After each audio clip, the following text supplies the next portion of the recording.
Hello বন্ধুরা, আজকে চলে এসেছি একটা নতুন রেসিপি নিয়ে। রেসিপিটি দেখো, এটি হচ্ছে আমরা, কি সুন্দর আমরা। এটা হবে এখন আমড়ার আচার তৈরি করা হবে। দেখতে পাচ্ছ লঙ্কা দিয়ে দিলাম, আর দিয়ে দিলাম রসুন, আর দিয়ে দিব অনেক কিছু। দেখতে পাচ্ছ তোমরা বন্ধুরা, এই প্রেসার কুকারটির নোংরা না। দেখো, একটি মাংস রান্না করেছিলাম, এই দিয়ে দিলাম সাথে একটু গুড় আর দুটো শুকনো মরিচ মানে লঙ্কা, লাল লাল দিয়ে দিলাম।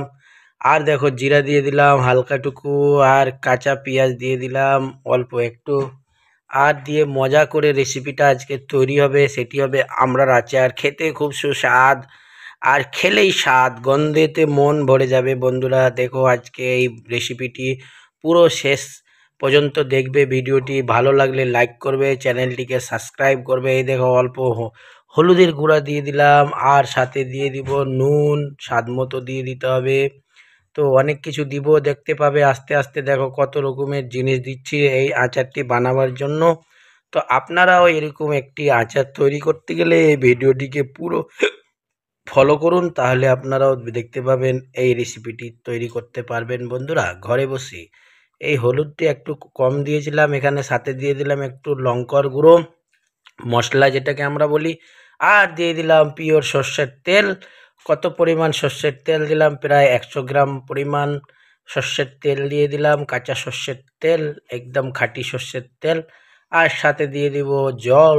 আর জল দিয়ে দেখো এই যে গুড়টা আছে, গুড়টাকে গলায় দিব। আর এই জলটাকে দিতে হবে প্রায় 2-4 গ্লাস মতো, তাহলে আমড়াটা ভালোভাবে সিদ্ধ হবে। এই দেখো, জল দিয়ে দেওয়ার পরে এই চামচটি দিয়ে নেড়ে দিচ্ছি, যেন এই মশলাটা গায়ে গায়ে মেখে যায় এবং সুন্দরভাবে এই রেসিপিটি তৈরি হয়। এই যে দেখতে পাচ্ছ, গুড়টাকে চামচ দিয়ে কেটে গলিয়ে দিলাম। আপনারা চাইলে কিছু চাকু টাকু দিয়ে বা কোনো দিয়ে ছোট ছোট করে গুড়টি ঢেলে দিতে পারেন। আমি চামচ দিয়ে এটিকে ছোট ছোট করে দিলাম। কিভাবে করলাম আপনারা তো দেখতেই পাচ্ছেন বন্ধুরা। আর দেখো, এরকম করে নাড়াচাড়া করে এখন ঢাকুনটা দিয়ে ঢেকে দেব, দিয়ে গ্যাসের ফ্লেমটা ধরাই দিব। তো দেখো, ঢাকুনটি আমি ঢেকে দিলাম।